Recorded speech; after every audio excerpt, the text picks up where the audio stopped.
Praise the lord. ఈరోజు వాక్యాంశము కీర్తనల గ్రంథం 102 అధ్యాయం 1వ వచనం. యెహోవా నా ప్రార్థన ఆలకింపుము, నా మొర్ర నీ యొద్దకు చేరనిమ్ము. ఆమేన్. హల్లెలూయా.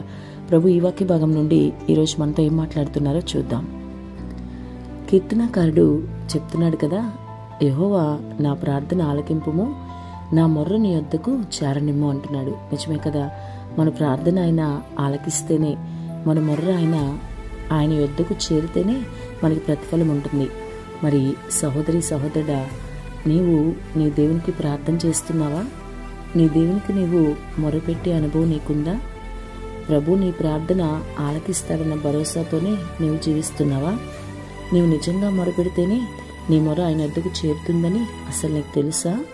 నీవు ఖచ్చితంగా అనుదినము ప్రార్థించాలని నువ్వు తెలుసుకోవాలి. ఈరోజు అందుకే నీతో దేవుడు ఈ వాక్య భాగం ద్వారా మాట్లాడుతున్నారు. ప్రార్థన తగ్గిపోయిందేమో, మొర్రపెట్టే అనుభవం లేకుండా పోయిందేమో, అందుకే ప్రభు నీతో మాట్లాడుతున్నారు. జాగ్రత్త సుమా.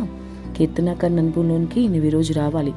నా ప్రార్థన ఆలకించు ప్రభు అని నీవు కూడా ఆయన్ని బ్రతిమాలుకోవాలి. అసలు నువ్వు ప్రార్థిస్తేనే కదా నీ ప్రభువు ఆలకిస్తాడు. కాబట్టి ప్రార్థించడం, బ్రతిమలాడుకోవడం మొదలుపెట్టు. క్రైస్తవుడైన నీవు అనుదినం నీ దేవుని పాదాలు పట్టుకుని ప్రార్థించాలి. ప్రభు దగ్గర నుండి మాత్రమే నీవు అడిగి సహాయం పొందుకోవాలి. నీవు నిజంగా అంటే హృదయపూర్వకంగా ప్రభు దగ్గర మొరపెడితే ఆయన నీ మొర ఖచ్చితంగా వింటాడు. అంత మాత్రమే కాదు కానీ నీకు జవాబిస్తాడు, నీకు అన్నింట్లోనూ విజయం ఇస్తాడు.